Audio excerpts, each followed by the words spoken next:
ఏదైతే ఈ 22వ తారీఖు పహల్గామ్‌లో జరిగిన దాడిని మనం అందరం కూడా ఖండించాలి. ఎందుకంటే ఒక కమ్యూనల్ ఇంబాలెన్స్ క్రియేట్ చేయడానికి చేసిన ఎత్తుగడ. ఇది డైరెక్ట్‌గా మనకు లష్కర్ ఎ తోయిబాకి చెందిన దాని సంస్థే మనకి ద రెసిస్టెన్స్ ఫోర్స్ అని టీఆర్ఎఫ్ అనేది ఒకటి మనకి 2019లో ఫామ్ అయింది. దేనికి అంటే మనకి అప్పుడు ఆర్టికల్ రద్దు చేసినప్పటి నుంచి కూడా అది ఆ సంస్థ అనేది యాక్టివిటీస్ స్టార్ట్ చేసింది. దేనికి కాశ్మీర్ లోయలో అల్లర్లు క్రియేట్ చేయడానికి, మనకి మత కల్లోలాలు రెచ్చగొట్టడానికి ఇండియాలో అనేది వాళ్ళు స్టార్ట్ చేశారు.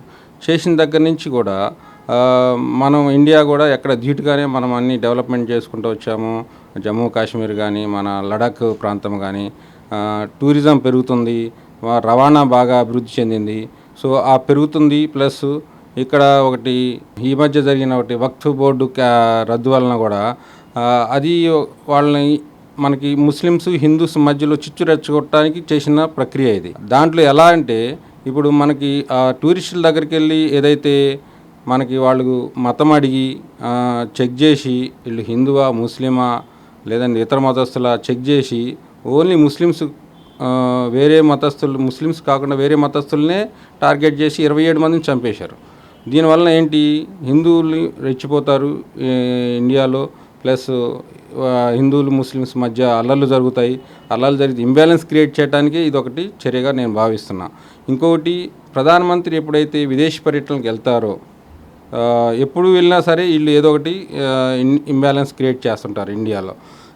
ఈ రీసెంట్గా సౌదీకి వెళ్ళారు. సౌదీకి వెళ్ళి ఒప్పందాలు చేసుకునే టైంలోనే మాకు కాశ్మీర్ అనేది ఒకటి ఉంది, ప్లస్ కాశ్మీరు పాకిస్తాన్ దాన్ని వాళ్ళు షో చేయడానికి ఇట్లాంటి చర్యకు దిగారు అని నేను భావిస్తున్నా.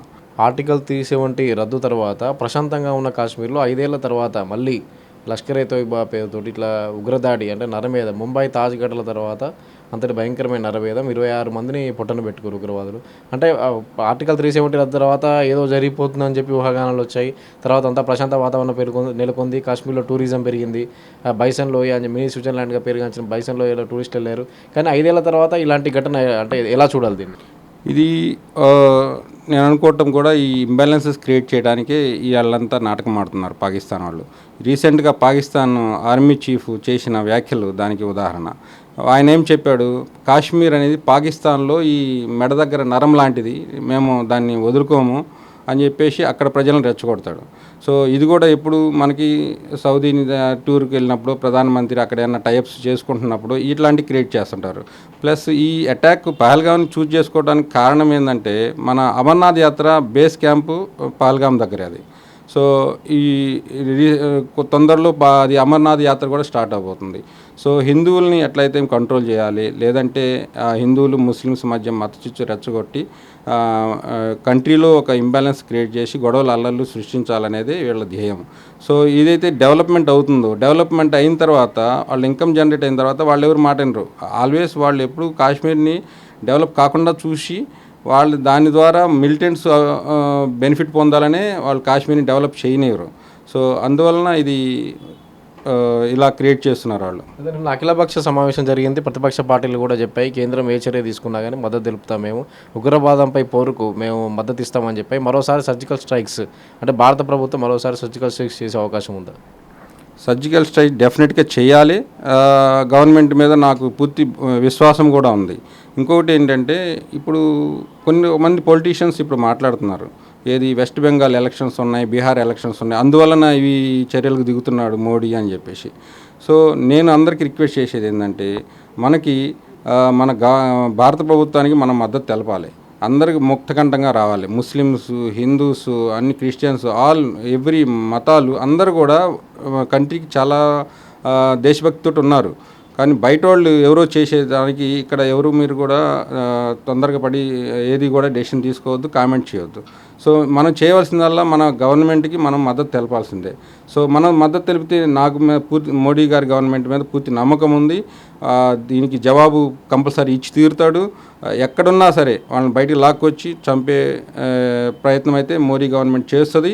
అండ్ మనం కాశ్మీర్ని కూడా మన కైవసం చేసుకోవాలి ఈ టైంలోనే. ఎందుకంటే మనము వాటర్ ట్రీటీ చేసుకున్నారు, అప్పుడు సింధు జలాలది వాటర్ ట్రీటీ చేసుకున్నారు. ఎందుకు?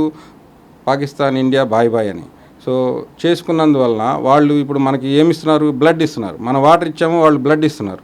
సో ఇది కూడా మనము కాశ్మీర్ని కంట్రోల్లో పెట్టుకొని మన సింధు జలాలు కూడా ట్రీటీ రద్దు చేయడం అనేది చాలా గొప్ప చర్య, చేయాలి కూడా. కాశ్మీర్ని కూడా మనము తొందరలోనే మనము కైవసం చేసుకుంటామని నాకు భరోసా ఉంది మోడీ గారి గవర్నమెంట్. ఇప్పుడు సింధు జలాలను ఒప్పందం రద్దు చేసినందుకు సిమ్లా ఒప్పందాన్ని రద్దు చేసుకోవాలి. సిమ్లా ఒప్పందం రద్దు వల్ల పాకిస్తాన్ కొరిగేది ఏంటి? దానివల్ల ఏమీ లేదు. ప్రపంచానికి మేమేదో చేసామని చూపించుకోవాలి. సిమ్లా ఒప్పందం వల్ల మనకేమీ దానివల్ల నష్టము లేదు. అది ఒరిగిన వాళ్ళు రద్దు చేసుకున్నారు. ఏదో ప్రపంచానికి మేము కూడా ఏదో చేశాము అని ఒక చూపించుకోవడానికి తప్పించి దానికి ఎందుకు పనికిరాదు. పాకిస్తాన్ ఆర్మీకి సెలవులు ప్రకటించింది, ఈ సరిహద్దుల్లో బలగాలు మోహరించింది. వాళ్ళు నిన్న అర్ధరాత్రి నుంచి ఎల్ఓసి దగ్గర కాల్పులు చేస్తుంది, ఎదురుగా భారత సైన్యం కూడా కాల్పులు జరుపుతుంది. అంటే యుద్ధానికి వాతావరణం ఉంటుంది అనే సందేహాలు వ్యక్తమవుతున్నాయి. ఇప్పుడు పాకిస్తాన్ ఆల్రెడీ వాళ్ళు సర్వనాశనం అయిపోయారు. వాళ్ళు ఎకానమీ కానీ అన్నీ డౌన్ అయిపోయినాయి. వాళ్ళు మనకి కంపారిజన్లో ఎటు లేరు. సో ఇండియా సింహం లాంటిది. సింహం ఒక నక్క ఈ పరిస్థితిలో ఉంటుంది అనమాట. నక్క ఎప్పుడు కూడా అది ఎటు పాడైపోతుంది, వచ్చి మనల్ని కూడా మురికిలో చూపించాలని, ప్రపంచానికి చూపించాలని దాని ప్రయత్నం అది చేస్తుంది. అంతేగాని ఇండియాకి ధీటుకి పాకిస్తాన్ ఎటు సరిపోదు. సో ధీటుగా జవాబు చెప్పాలి, జవాబు చెప్తుంది కూడా, నాకు భరోసా ఉంది. ఈ పహల్గామ్లో జరిగిన ఉగ్రదాడికి సంబంధించి ఇప్పుడు ముస్లింలు కాని వాళ్ళను హిందువులను మాత్రమే టార్గెట్ చేసి చంపారు అని తెలిసిపోతుంది. కానీ కొంతమంది రాజకీయంగా కామెంట్స్ చేస్తున్నారు, దీన్ని వక్రీకరించే ప్రయత్నం చేస్తున్నారు. అలా జరిగి ఉండదని సోషల్ మీడియాలో కామెంట్స్ చేస్తున్నారు. కేవలం హిందువులనే టార్గెట్ చేయలేదని చెప్పి చెప్తున్నారు. అంటే ఈ దాడి ఘటనలో కేవలం హిందువులను టార్గెట్ చేసి చంపినట్టుగా తెలుస్తుంది ఉగ్రవాదులు. అక్కడ దగ్గర ఉన్న వాళ్ళు ఎవరైతే కుటుంబాలు కోల్పోయిన వారు ఉన్నారు వాళ్ళు కూడా చెప్తున్నారు. కానీ కొంతమంది నెగిటివ్గా కామెంట్ చేస్తున్నారు. దీనిపై మీరేం చెప్తారు? దీంట్లో కాశ్మీర్కి ట్రిప్ వెళ్ళిన వాళ్ళు 40 మంది దాదాపు అక్కడ లోయలోకి ఆ రోజు అవైలబుల్ ఉన్నారు. ఆ రోజు దాంట్లో 27 మందిని చంపారు. చంపేటప్పుడు వాళ్ళు ఒకళ్ళని మతం అడిగారు, ఒకళ్ళని ఆధార్ కార్డ్ చెక్ చేసి చంపారు, ఒకళ్ళని ప్యాంటు కూడా తీసి చూసి తర్వాత కన్ఫర్మ్ చేసుకొని చంపేశారు.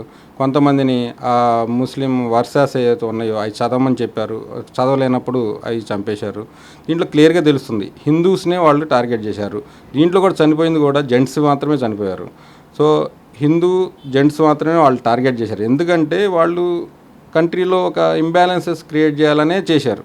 దీంట్లో క్లియర్గా తెలుస్తుంది, ఎవరు చూసినా మనం అలానే చూడాలి. సో దీంట్లో ఇప్పుడు మనకి మన ఇండియాలో ఉన్న కొంతమంది సెక్యులరిస్టులు అయితేనేమి, కొంతమంది పొలిటీషియన్స్ అయితేనేమి, మనకి అదేం లేదు, దానివల్ల ఏం లేదు అని చెప్పుడు. ఓకే, మోడీ గారు ఎలక్షన్ ఉన్నప్పుడే ఇలా చేస్తాడు, అవన్నీ కూడా మనము మాట్లాడకూడదు. మనం మనం చేయవలసిందల్లా మన గవర్నమెంట్కి, మన ఫోర్సెస్కి మోరల్ సపోర్ట్ ఇవ్వాలి. మోరల్ సపోర్ట్ ఇస్తే వాళ్ళకి పోరాడే శక్తి వస్తుంది.